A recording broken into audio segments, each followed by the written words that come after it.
Specialistët e bujqësisë kanë konstatuar shfaqjen e një dëmtuesi që është rënjëngrënësi i misrit në disa parcela të mbjella me misër. Ky dëmtues konsiderohet ndër më të rrezikshmit për kulturat bujqësore, pasi ushqehet me pjesë të ndryshme të bimës dhe mund të shkaktojë humbje të konsiderueshme në prodhim. Larvat e dëmtuesit depërtojnë në kallirin e misrit dhe ushqehen me kokrat në zhvillim, duke ulur cilësinë dhe rendimentin e prodhimit. Për shkak të aftësisë së lartë për t'u bërhapur dhe riprodhuar, krimbi i misrit mund të zgjerohet me shpejtësi nga një parcelë në tjetrën. Specialistët u bëjnë thirrje fermerëve të monitorojnë vazhdimisht parcelat, veçanërisht gjatë periudhës së lulëzimit dhe formimit të kallirit. Rekomandohet kontrolli i rregullt i bimëve për praninë e vezëve dhe larvave, si dhe ndërhyrja në kohë me preparatet autorizuara për mbrojtjen e bimëve, sipas këshillave të agronomëve. Neve konstatuam një rënje të misrit Minjani, mbështetur Minjan. E morëm me shkullëm, atë konstatuam që i kishte rreth qafës në rënjët e para të misrit, kishte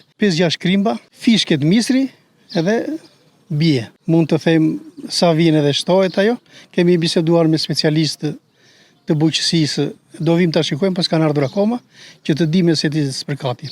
Edhe mendoj që vjen si pasojë nga që u përmbytëm që gjithë dimrin me misrin e korën tani vonë, edhe dava 15-20 ditësh u bën punimet, plugim, frezë, mbjellje, nuk arriti që koha që të ajrosë toka të mirë të diell. Unë kam 9 hektarë. Gjithashtu fermerët këshillohen të mbajnë në kontroll barërat e këqija pranë parcelave dhe të zbatojnë masat agroteknike që ndihmojnë në kufizimin e përhapjes së dëmtuesit, me qëllim mbrojtjen e prodhimit dhe minimizimin e dëmeve ekonomike.